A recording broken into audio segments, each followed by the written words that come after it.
आज का जो हमारा टॉपिक है क्यूब रूट क्या होता है। जैसे एक नंबर आपको गिवन होगा, आपने बताना है कि वो नंबर किस नंबर को 3 दफ़ा मल्टीप्लाई करवा के आएगा। तो आपने इसका परफेक्ट क्यूब जो है वो फाइंड आउट करना है। Here's your question number 2, find the cube roots of the following numbers. First part आपका 729 आपका डिजिट है, इसका हमने परफेक्ट क्यूब फाइंड आउट कर मतलब क्यूब रूट फाइंड आउट करना है। आपने बताना है कौन सा नंबर है जिसको 3 दफ़ा मल्टीप्लाई करवाएं आपका 729 आंसर आएगा। तो सबसे पहले हम इसके फैक्टर्स निकालेंगे। क्वेश्चन नंबर 2 आपने अपनी नोटबुक के ऊपर क्वेश्चन नंबर 2 की हेडिंग देके एक्सरसाइज 1.11 एक्टिविटी में आप राइट करोगे। आपका टॉपिक होगा square roots and cube roots. Then activity में आपका यहाँ पे आ जाएगा 1.11 आपकी एक्सरसाइज है, उसका क्वेश्चन नंबर 2 हम कर रहे हैं यहाँ पे। तो फर्स्ट पार्ट 729 तो इसका हमने क्यूब रूट निकालना है। तो सबसे पहले हम इसके फैक्टर्स निकालेंगे। 729 is a odd number, last पे डिजिट आप देखोगे यहाँ पे 9 है, तो ये 2 पे तो डिवाइड नहीं होगा। तो नेक्स्ट नंबर हम ट्राई कर लेते हैं। तो नेक्स्ट नंबर इज़ 3 2 ज़ार 6, तो आपका यहाँ पे 1 कैरी चला गया तो ये बन गया 12, 3 4 ज़ार 12। देन लास्ट नंबर बचा आपके पास 3 3 ज़ार 9। उसके बाद 243 आपका नंबर है, ये भी 2 पे तो नहीं होगा तो हम इसको 3 पे करेंगे। 3 24 को आपने करवाना 3 8 ज़ार 24, लास्ट पे बचा आपके पास 3 तो 3 1 ज़ार 3।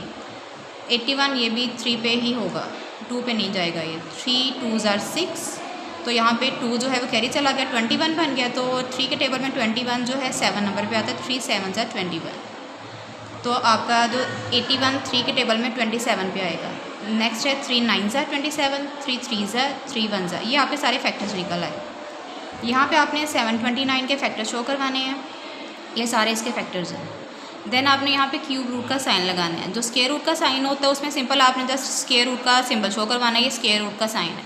क्यूब रूट के लिए वहाँ आपने बाहर 3 मेंशन करना ज़रूरी है, तो ये आपका क्यूब रूट का साइन, इसका हमने क्यूब रूट ही फाइंड करना है ना। तो अब इसके फैक्टर्स निकाल लेते हैं। तो इसकी पेयरिंग हमने 3 3 के हिसाब से करनी है, ऊपर बार लगा देनी है आपने 3 3 के हिसाब से। नेक्स्ट जो है 3 टाइम्स है, 3 टाइम लिख दिया, ये भी 3 टाइम है, 3 टाइम राइट कर दिया यहाँ पे, 3 टाइम इसको आपने राइट कर दिया। नेक्स्ट आपने इसकी कटिंग करवानी है। इसका मीनिंग जो है ये 1/3 के इक्वल है, तो 3 का क्यूब है। नेक्स्ट अब ये साइन इंडिविजुअली जो है दोनों के साथ सेपरेट लगाएंगे, तो ये 1/3 इस शेप में आ गया यहाँ हमारे पास क्यूब रूट जो है। देन इसका भी 3 क्यूब है, 1/3 बाहर आया, तो दोनों जब ये कैंसिल हो गए ना आपके पास अकेला 3 और 3 रह गया, 3 3 ज़ार 9। अब 729 का जो क्यूब रूट निकला है वो 9 है, मतलब 9 को जब हम 3 टाइम्स मल्टीप्लाई करवाएंगे तो आपके पास 729 आंसर आएगा। So 9 is a cube root of 729। Now start our next part. 15,625, 2 पे तो नहीं जाएगा, या 3 पे भी नहीं हो रहा। 3 के लिए क्या होता है चेक करने के लिए कि 3 पे जाता है कि नहीं जाता। हम 2 के लिए तो हमने लास्ट पे देखना होता है ना कि अगर लास्ट का नंबर जो है इवन है तो वो पूरे का पूरा डिजिट जो है वो 2 पे चला जाएगा। 3 के लिए क्राइटेरिया हमारा ये होता है कि हम चेक कर लेते हैं जो डिजिट दिए होते हैं ना उनके डिजिट का हमने सम लेना होता है। तो इसका हम सम यहाँ पे लेते हैं।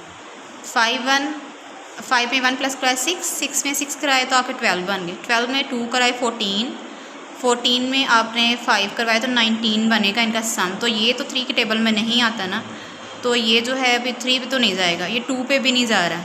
ये लास्ट पे अगर लास्ट पे 0 या 5 हो ना तो ये 5 के टेबल में इजीली चला जाएगा। तो ये जो है 5 पे डिवाइड करवाते हैं इसको। 5 3 ज़ार 15, उसके बाद 6 है, 5 1 ज़ार 5, तो कैरी गया तो 12 बन गया। 5 2 ज़ार 10, फिर 2 कैरी गया 25 बन गया, 5 5 तो 25।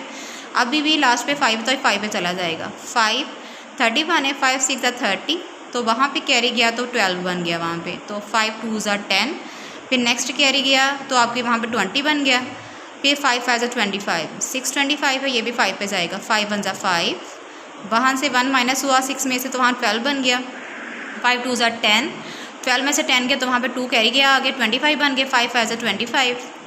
नेक्स्ट है 5 2 ज़ार 10, फिर 12 में से 10 गया तो 2 कैरी गया 25 बन गया वो, तो 5 5 ज़ार 25। अगर आपको ऐसे समझ ना आए ना, लेकिन आपके स्टैंडर्ड के लिहाज से तो आपको इस मेथड से ही डिवीजन आनी चाहिए। लेकिन अगर आप कंफ्यूज होते हैं तो इस तरह करवा के भी आप इसको देख सकते हो कि डिवीजन हो कैसे रही है। जैसे 5 1 5, 5 2 10, 5 5 25। लेकिन आपका स्टैंडर्ड हाई है तो आप इस तरीके से आपको करने आनी चाहिए। सो लास्ट पे 25 बचा, 5 5 25, 5 1 5। तो ये सारे इसके फैक्टर्स निकल आए। अब यहाँ पे इसके फैक्टर्स राइट किए हैं। स्क्वायर रूट का जो है, सॉरी क्यूब रूट का जो है वो जो हमने यहाँ पे सिंबल लगाया। अब इनकी पेयरिंग कर ली है। क्यूब रूट है बाहर, तो इसको हमने चेंज किया 1/3 में। इनकी कटिंग हुई है यहाँ पे, तो 5 और 5 रह गया आपके पास, ठीक है। इनको मल्टीप्लाई कराया आपको 25, तो 25 जो है क्यूब रूट है इस डिजिट का। Your last part question number 2 का 13,324। ये सारी यहाँ पे इसकी जो फैक्टर्स निकाले हुए हैं, आपने ट्राई करना है, ये आप खुद करो सॉल्व। 2 पे इजीली सारे हो जाएंगे, ठीक है। फैक्टर्स निकाल लिए, पेयरिंग 3 3 के हिसाब से कर लिए, फिर उसके बाद उनकी कटिंग करवाई है, देन जो नंबर बच जाएंगे उन सबको मल्टीप्लाई करवाया, आपका आंसर आ गया। Okay students, do practice for your class work. Stay tuned. अल्लाह हाफिज़।